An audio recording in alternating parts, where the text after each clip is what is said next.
Bismillahirrahmanirrahim.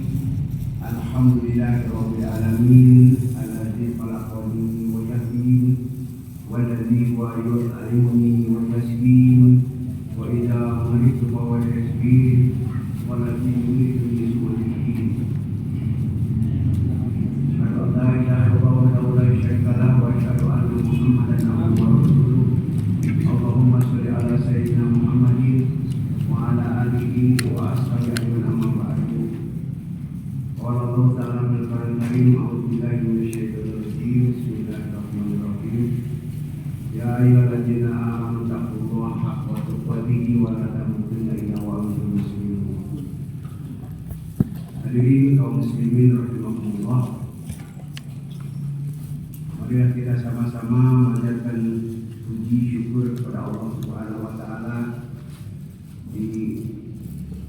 Pada saat ini kita bisa bersilaturahim, berkumpul di majelis taklim, di Masjid Istiqomah dalam kegiatan rutin, yaitu pengajian pada setiap malam Sabtu. Mudah-mudahan hadirnya kita ini di tempat ini diniatkan iktikaf, dan insya Allah Allah akan memberikan balasan kepada kita yang duduk di majelis taklim, duduk di masjid.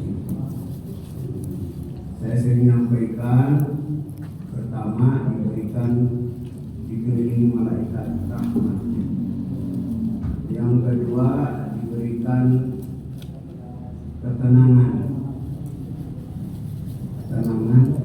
lalu yang ketiga diberikan rahmat Allah. Mudah-mudahan kita memperolehnya, ya. Kita sudah niat bersilaturahim, duduk di masjid sambil istiqomah, lalu sama-sama mempelajari ayat-ayat Al-Quran maupun Sunnah Rasulullah Sallallahu Alaihi Wasallam. Salawat dan salam dilimpahkan kepada junjungan alam Nabi Muhammad Sallallahu Alaihi Wasallam, keluarganya, para sahabat, tabi'in, juga kepada kita sekalian ini. Hadirin rahimakumullah, saya mungkin pernah menyampaikan, tapi alangkah baiknya saya akan sampaikan sebuah hadis Rasulullah SAW yang diterima dari Abu Hurairah yang diriwayatkan oleh Imam Bukhari, Imam Muslim, Tirmidzi dan sebagainya. Sahih dari sini kaitan dengan orang-orang yang memperoleh lindungan Allah pada hari kiamat.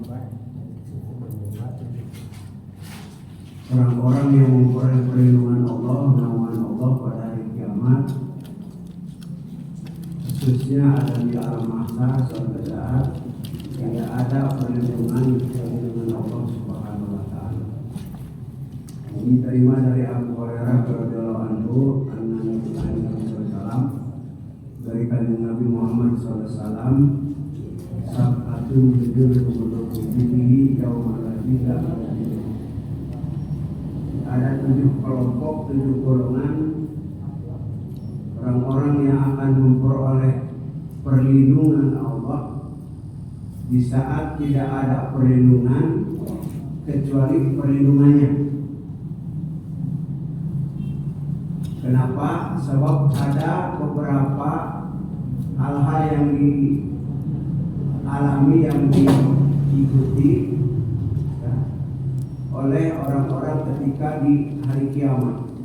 Salah satunya adalah dikumpulkan di alam mahsyar, di medan, tempat yang begitu luas, seluruh manusia dari penciptaan sampai akhir dikumpulkan. Lalu disebutkan dalam suatu keterangan hadis, manusia dikumpulkan di alam mahsyar itu dalam keadaan telanjang, dalam keadaan tidak pakai alas kaki, tidak ada selai benang pun yang ada, yang napel, yang melekat. Laki-laki dan perempuan sama. Ketika mahasiswa mendengarnya, Pak, saya mungkin bisa melihat itu bagaimana mudiknya artis katanya. Sebab tidak ada halang-halang, tidak ada sehelai benang pun. Lalu ya boleh-boleh saja begitu. Tapi yang jelas sibuk, setiap orang akan mempertanggungjawabkan, nunggu giliran akan menghadap Allah Subhanahu wa taala. Jadi ya ayuhan nas innakum tuhsyaruna ila Allah. Wahai manusia, sesungguhnya kamu akan dikumpulkan untuk menghadap Allah. Di menghadap Allah ya. Kufatun auratun uzlan, dalam keadaan telanjang, dalam keadaan tidak beralas kaki, bahkan tidak berhitan.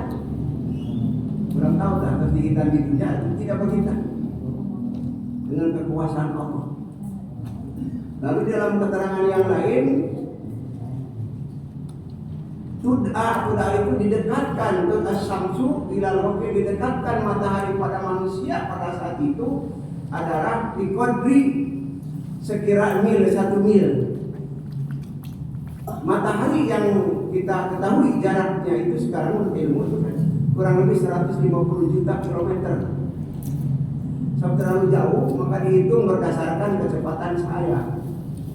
Nah, cahaya matahari sampai ke bumi itu dalam tempo 8 menit 18 detik. Jika per detik kurang lebih 300.000 km per detik, saking cepatnya. Jauh. Makanya karena jauh dari bumi, jauh dari makhluk, maka sumber panas matahari menjadi sumber energi bagi kehidupan. Nikmat kan. Lebih-lebih kalau pagi hari kan katanya vitamin D, segar.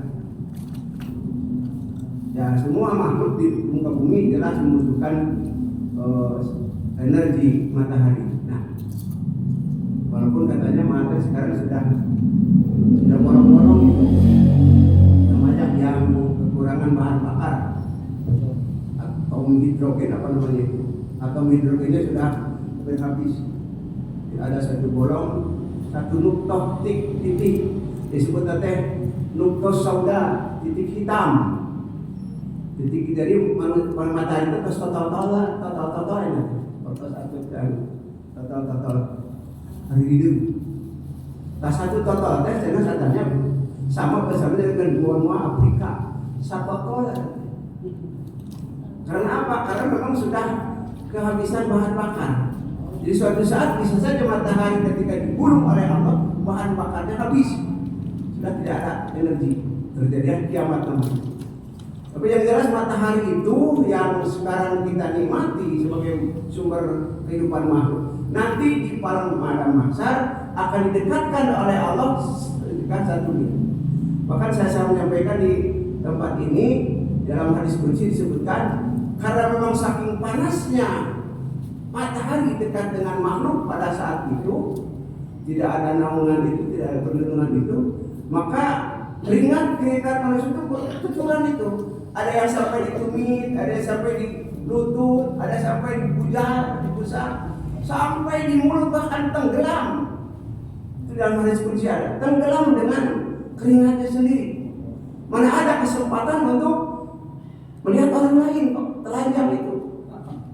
Wah, kayak meninggal semuanya di dunia mah tidak bisa sempat. Tidak bisa ada kesempatan semuanya ini dalam keadaan sibuk. Dan itu dalam waktu katanya itu hanya setengah hari. Dan 1 hari itu padahal sama dengan 50.000 tahun dunia. Tapi siapa tahu dikumpulkan. Nah, bagi orang yang beriman kepada Allah, beramal soleh, rasanya seperti orang yang sedang tidur. Tapi bagi orang yang tidak beriman kepada Allah, tidak punya bekal amal soleh, kelak nanti itu rasanya seperti itu. Bagaimana tidak kesal nonton nunggu ribuan tahun, nunggu akan berhadapan dengan Allah. Sebab Allah nanti tidak begitu saja akan memasukkan orang-orang masuk surga atau neraka. Semuanya akan diperhitungkan. Jadi jangan-jangan ada hak ahli neraka tapi oleh ahli surga belum dilunasan itu. disaring benar-benar, maka temponya waktunya lama sekali. Itu yang kita sebut dengan tadi alam mahsyar. Nah, jadi ini di tempat ini maka di harus ini ada 7 orang, 7 kelompok yang akan mendapat naungan. Ini selalu tidak akan panas. Selalu ada payung, ada zilun, ada iu-iu di Gusti Allah. Nah, mana 7 golongan ini? Yang pertama adalah al-imamul adil, imam yang adil. Imam kan seorang laki-laki, imamnya manakala makmumnya laki-laki dan perempuan. Tidak boleh imam laki-laki dan perempuan, imamnya perempuan.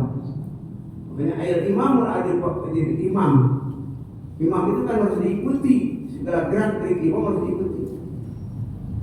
Makanya syarat menjadi imam itu harus benar-benar sama akan diikuti itu. Harus benar-benar dari segi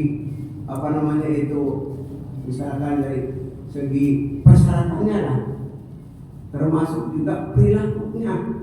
Jadi berat jadi imam di samping bacaannya, menjadi imam. Jadi al-imam lah adil, seorang imam yang adil, pemimpin yang adil. Nah, pemimpin yang adil itu akan memperoleh ridwan Allah Subhanahu wa taala. Kelak di alam mahsyar yang tidak ada menunggu. Kita kadang-kadang sering ini adil ya, ini sekarang ya dalam musim tahun politik ya, pemimpin yang adil. Adil itu adalah tidak berat sebelah, ada sama-sama berat gitu ya. Jadi akur lah bahasa itu ya, tidak memihak, adil itu.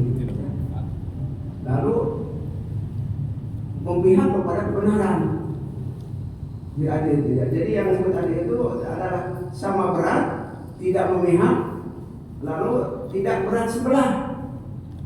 Namanya adil itu. Bahasa itu dalam kamus bahasa Indonesia.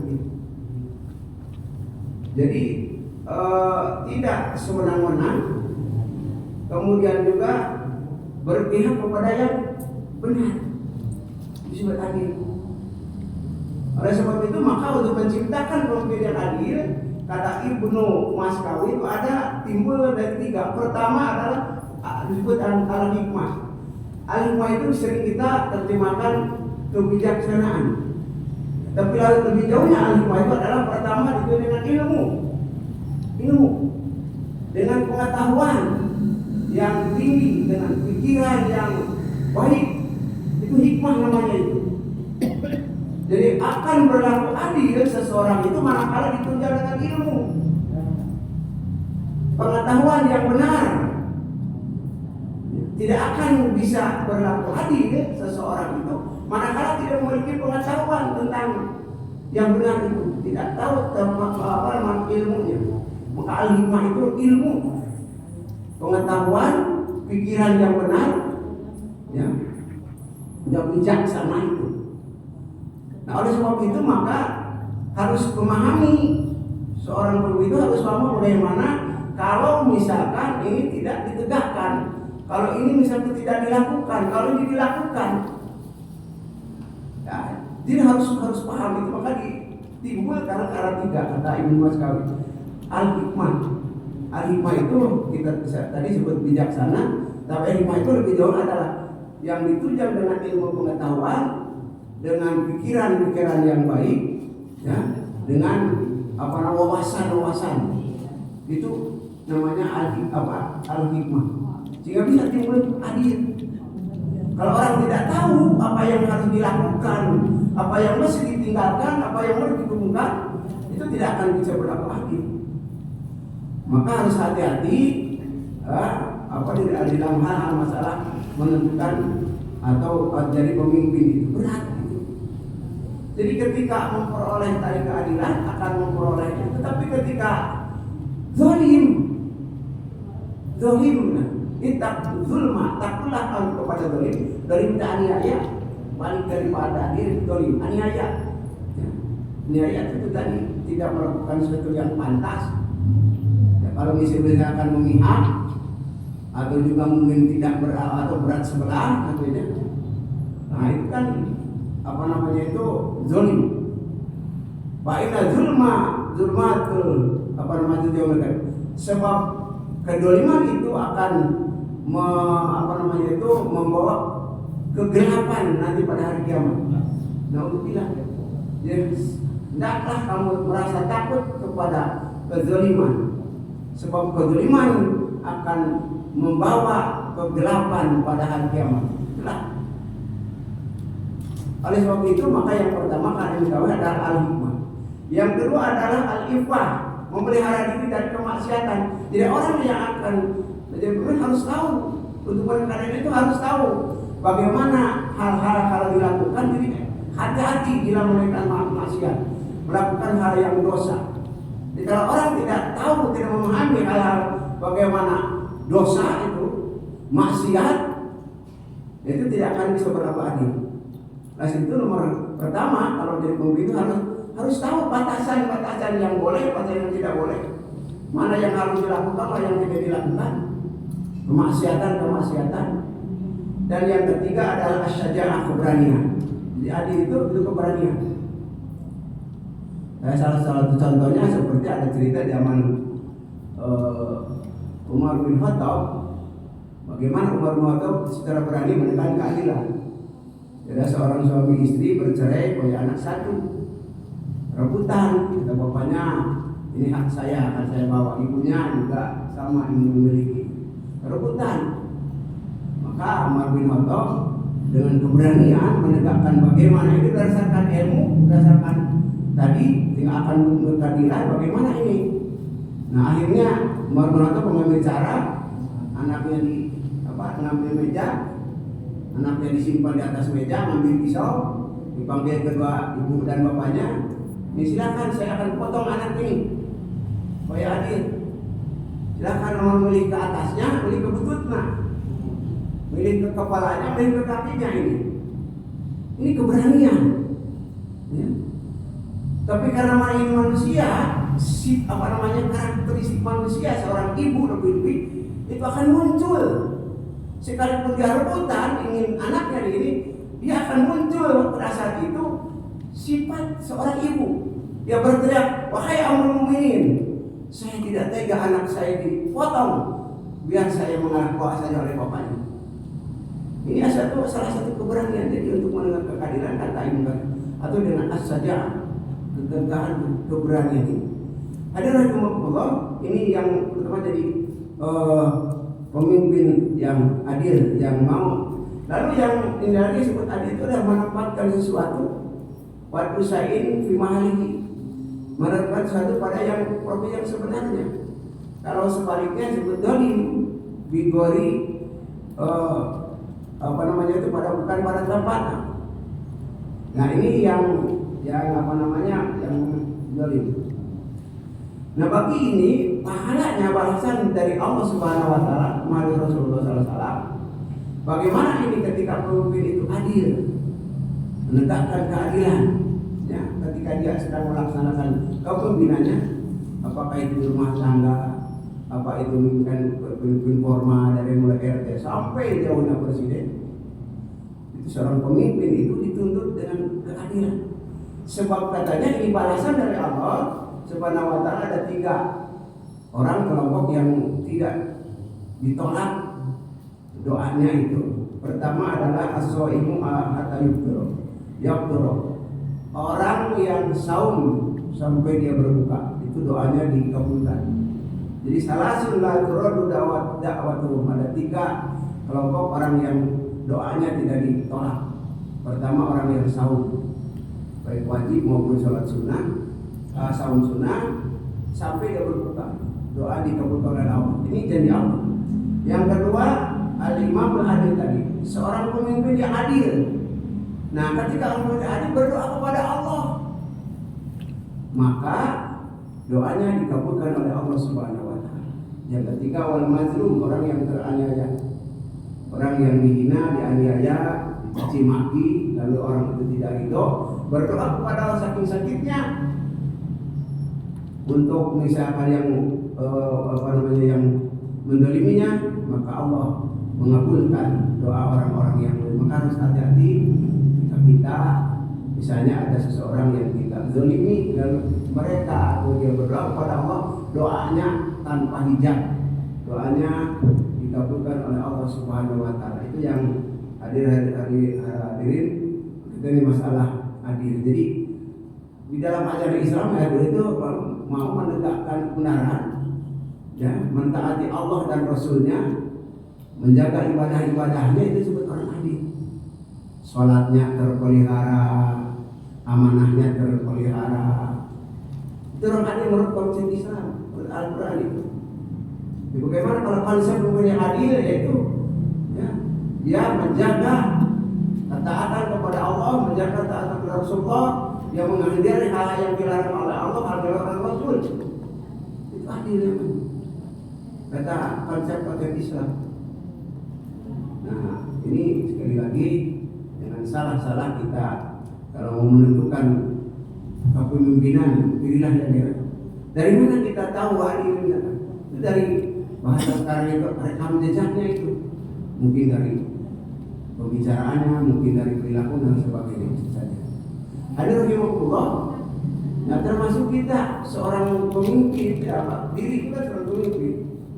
Kita memimpin diri, memimpin keluarga. Kali itu keadilan kita.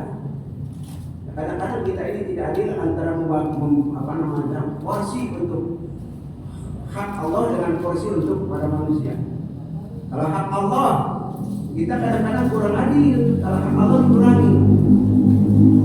Yang bekerja untuk sholat saja yang 5 menit misalnya, itu sudah kita kurangi hak Allah. Tapi hak-hak manusia, hak-hak kepentingan kita lebih diutamakan. Nah, itu sudah tidak adil lagi. Dalam kita menggunakan hak Allah, hak kita, hak manusia itu. Nah, orang yang adil itu bisa menempatkan mana hak Allah, mana hak sesama manusia. Di keluarga juga sama. Sampai tadi jauhnya pemimpin formal, pemimpin yang tertinggi ini dituntut keadilan, sekali lagi adilnya. Nah, yang kedua, orang yang akan mendapat pertolongan Allah itu adalah wasyabun nasabi wadrobinya. Ini pemuda atau orang yang masa muda yang menggunakan masa ibadah kepada Allah Subhanahu wa taala. Mengapa demikian? Ada keterangan ini sebab masa muda itu kan masa bergejolak, masa pubertet, masa tumbuh bulu-bulu, ya, masa banyak gangguan. Sehingga kalau seorang masa muda yang banyak gangguan itu lalu lalu orang itu adalah benar-benar menggunakan masa beribadah kepada Allah, nah itu akan memperoleh naungan dari Allah Subhanahu wa taala. Kalau sekarang itu milenial katanya. Nah, tidak lebih-lebih di dalam suasana situasi sekarang banyak gangguan, ya, banyak pengaruh-pengaruh. Nah, apabila dia kuat mempertahankan keimanan ibadah kepada Allah, mampu mengatasi pengaruh-pengaruh yang kurang baik, maka pemuda ini sudah bisa memperapai, insya Allah akan boleh nama dari Allah Subhanahu wa taala. Pertama adalah pemuda yang beriman itu. Pemuda yang bagaimana yang dibutuhkan? Milenial yang bagaimana? Pertama yang beriman, yang kuat, yang tangguh. Keyakinan kepada Allah yang kuat ini yang harus ditanamkan. Sebab tidak akan bisa merubah sesuatu untuk baik kecuali dasarnya tadi keimanan dulu dibalikan. Gimana? Akidahnya dulu. Hadirin rahimakumullah, ini mungkin karena sudah masanya sekarang, situasinya banyak gangguan itu. Nah, akidah-akidah ini yang kita lemah akidah, juga banyak mudah terganggu. Padahal kata Rasulullah, kalau iman kita kan, saya sering sampaikan, harus seperti sebuah batang pohon yang kuat. Kama salil zargi, kama khawmati minazargi. Jadi ada batang yang kuat, batang pohon kuat, akar ke bawah kuat. Nah, pohon ini kalau karena kuat tadi, ada angin dari barat dan dari timur itu paling ada condong. Tidak ada angin lagi, sudah tegak kembali lagi. Nah, itu harus seperti itu katanya, kata akidah atau iman itu. Jadi orang yang memiliki akidah iman itu ada gangguan ya, wadah namanya condong, cenderung, kecenderungan hati. Nah, sebenarnya ini ya, tapi dia mampu mengatasi itu, lalu tegak kembali itu yang dimaksud iman itu. Iman yang dimaksud itu begitu. Kemudian jangan seperti pohon kurja itu pohon yang labil, seperti yang mudah rubuh gitu. Di pohon yang berdiri, tapi ketika ada angin langsung rubuh, tidak bangun-bangun lagi. Nah, jangan sampai akidah kita, iman kita itu seperti itu. Yang namanya condong cenderung wajar namanya, bukan manusia. Ya, manusia. Jadi ada gangguan. Tapi yang diharapkan adalah imannya yang istiqomah yang kuat. Nah, ini yang pertama yang dibutuhkan. Yang kedua adalah yang berilmu. Nah, untuk memperkuat keimanan harus memiliki ilmu. Tahyul ilmi, tahyul menghidupkan ilmu. Jadi memiliki ilmu. Jadi tidak bisa kita hidup, tidak bisa beragama, tidak bisa memiliki keyakinan yang kuat kalau tidak memiliki ilmu, wawasan pengetahuan. Maka perkuat ilmu ini, perkuat ilmu. Ya. Biasanya kan orang-orang yang mudah tergoda akidah, katakanlah murtad, itu kan orang yang lemah ilmunya di bidang agamanya, lemah ilmunya di bidang keyakinannya, maka mudah tergoda. Sehingga banyak orang-orang yang murtadin, orang yang keluar dari agama itu. Ya. Yang ketiga adalah pemuda atau masa muda untuk beramal. Yang beramal, jadi beriman, berilmu, beramal, ini yang diharapkan. Nah, jadi masa muda, menguras mudanya untuk beribadah. Biasanya kan kata Rasulullah mah gunakan 5 perkara sebelum datang 5 perkara. Jadi syababaka qabla harumika, salah satunya. Masa mudamu sebelum masa tua. Saya biasanya kalau sudah masa tua kan dari segi fisik sudah tidak kurang sempurna, semangat juga kurang sempurna, maka gunakan masa muda. Dari mulai masa hidup sebelum mati. Ya. Pada orang yang menyesal sudah mati ada kan di dalam hadis, orang cukup berada mati, kemudian misalnya mungkin harta kemanakan tidak pakai sedekah, maka dia usul kepada ya Allah, aku berilah aku, apabila hidup kembali aku akan sedekah. Berilah aku hidup kembali dunia, aku akan sedekah, sedekah. Artinya apa? Orang itu mungkin menyesal, sudah sampai di akhirat menyesal, sedangkan penyesalan sudah tidak akan ada gunanya ini. Artinya apa? Artinya mungkin ketika dia kaya, ketika dia punya rezeki, tidak mau menggunakan masa kekayaannya. Jadi ini salah satunya adalah masa muda sebelum datang masa tua, masa aromika, masa sepuh. Ya. Yang ketiga, warajulun qalbuhu ma'alaqun bil masajid. Ini seorang laki-laki, seseorang yang hatinya qalbuhu ma'alaqun tergantung apa itu? Tertambat bil masajid, di masjid. Nah, seseorang yang hatinya tertambat di masjid. Jadi dia selalu ingin di masjid gitu ya. Ingin sholat di masjid. Nah, masjid itu kan fungsinya itu untuk ibadah, sholat, ya. Kemudian takwa, khusus al takwa, al masjid itu takwa, untuk bertakwa. Kemudian juga untuk pendidikan, majelis taklim dan seperti hal ini. Di masjid ini, majelis taklim, fungsi masjid itu. Kemudian juga untuk bermusyawarah, lebih hal-hal yang kaitan dengan masalah agama, bermusyawarah. Lalu yang ketiga, yang selanjutnya apa? Mungkin ini untuk dulu ada paling untuk nikah. Sekarang sudah jarang yang nikah di masjid ya.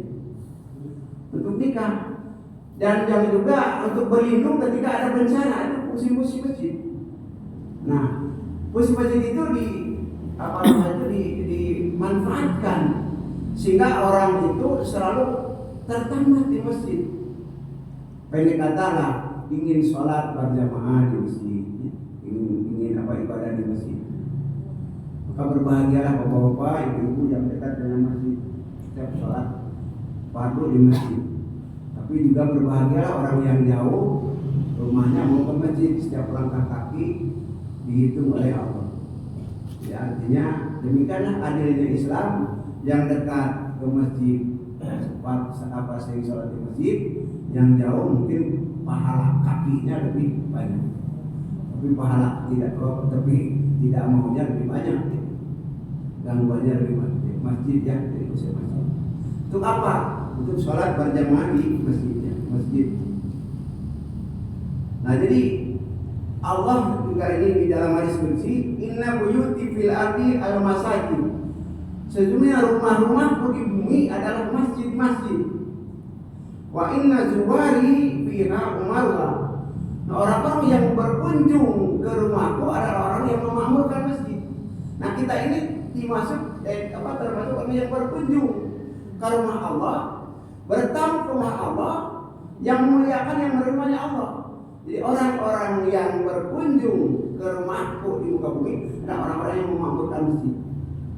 Innama ya'muru masajidallah man amana billah malaikat. Jadi iman orang yang memakmurkan masjid, orang yang kepada Allah, orang yang sholat, yang zakat. Nah, yang memakmurkan masjid. Benar Allah, ya.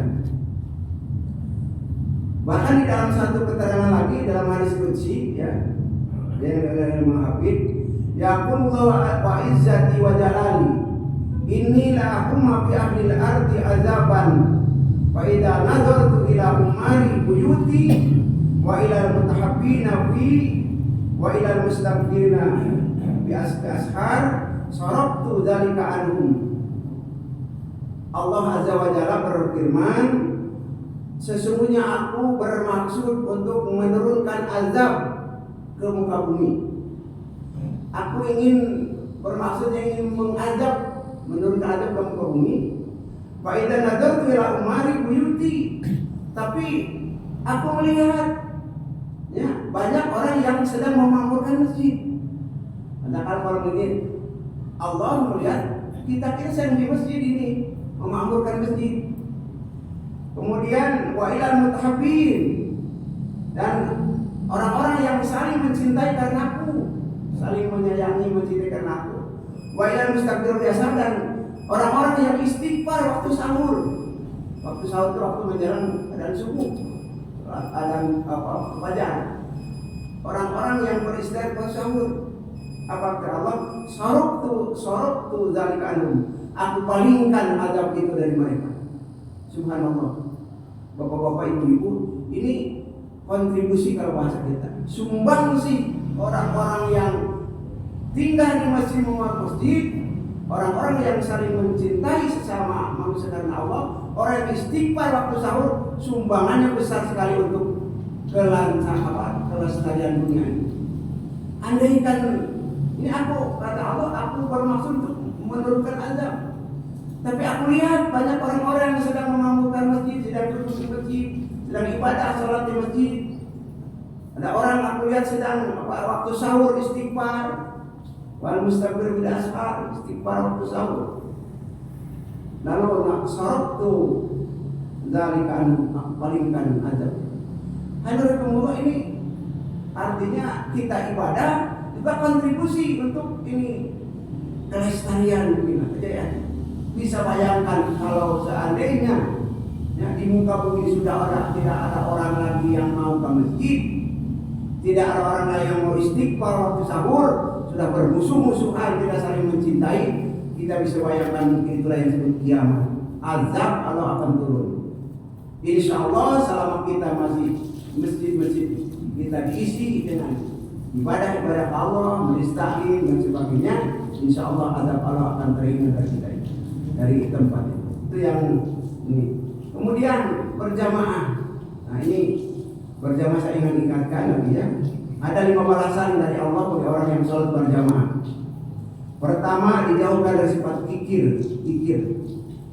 fakir mah. Dari sifat fakir itu apa, ada fakir miskin, ya. Orang yang fakir punya penghasilan tapi tidak mencukupi. Bahkan orang yang tidak mempunyai penghasilan sama sekali fakir, itu dibebaskan dari Allah, dari muka bumi. Yang mau dijauhkan dari azab kubur. Jadi orang yang sholat berjamaah itu akan dijauhkan dari azab kubur. Di azab kubur tak ada keterangan datang Rasulullah, ketika Rasulullah lewat pada kubur yang baru, hanya Rasulullah mendengar.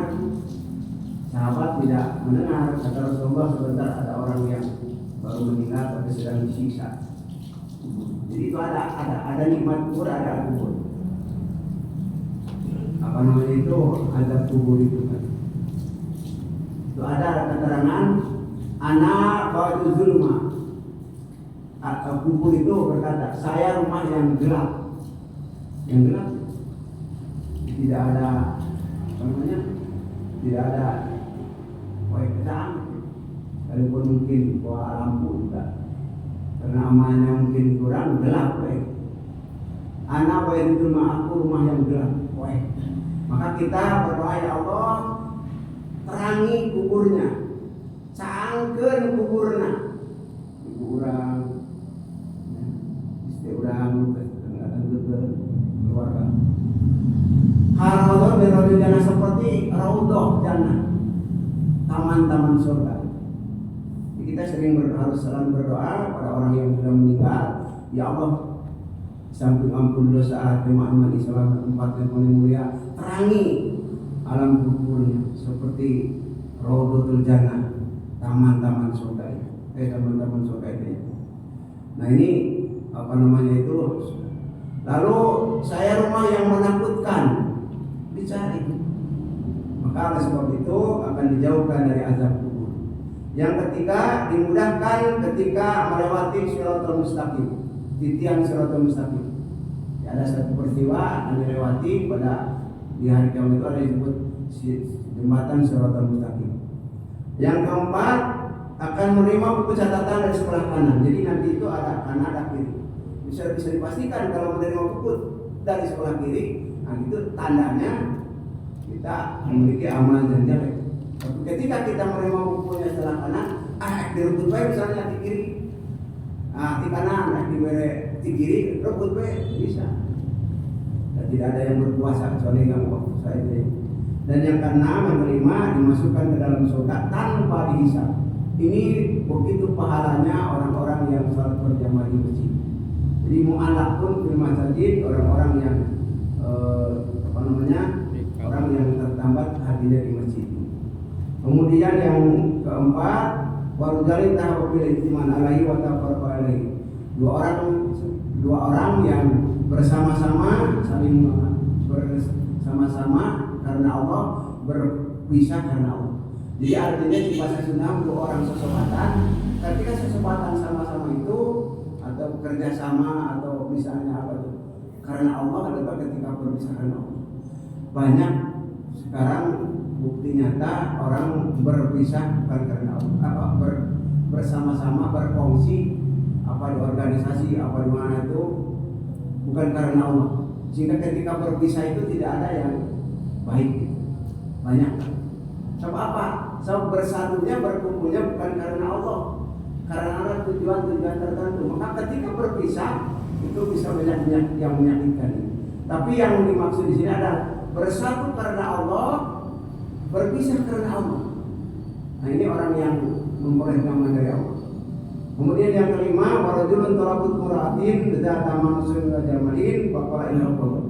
Seorang laki-laki yang digoda oleh seorang perempuan yang kaya, cantik, punya kedudukan.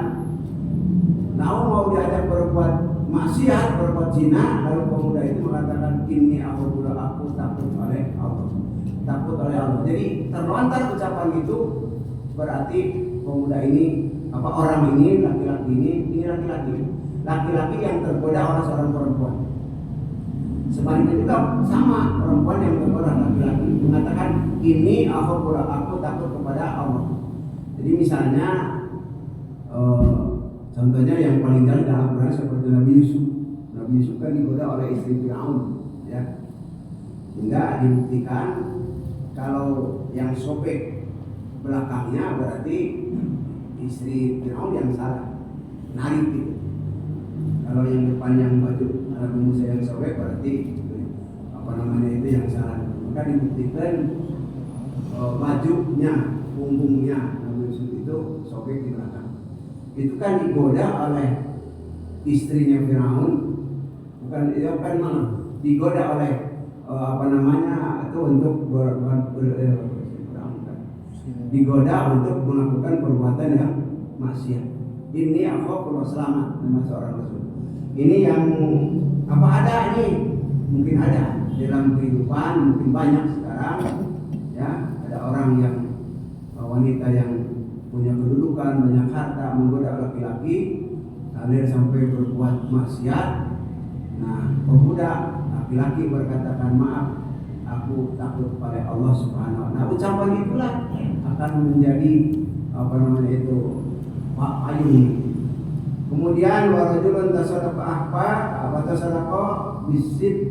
bisadaqatin ahfa hatta la ta'lamu simaluhu ma tunfiqu yaminu. Seseorang yang bersedekah dengan satu sedekah secara sembunyi-sembunyi, sehingga tangan kanan tidak tahu apa yang tangan kiri tidak tahu apa yang diberikan oleh tangan kanan. Jadi ini maksudnya tidak riya, tidak diumumkan. Bagaimana kalau misalkan sedekah diketahui oleh orang lain, tidak apa-apa. Yang lebih baik tersembunyi.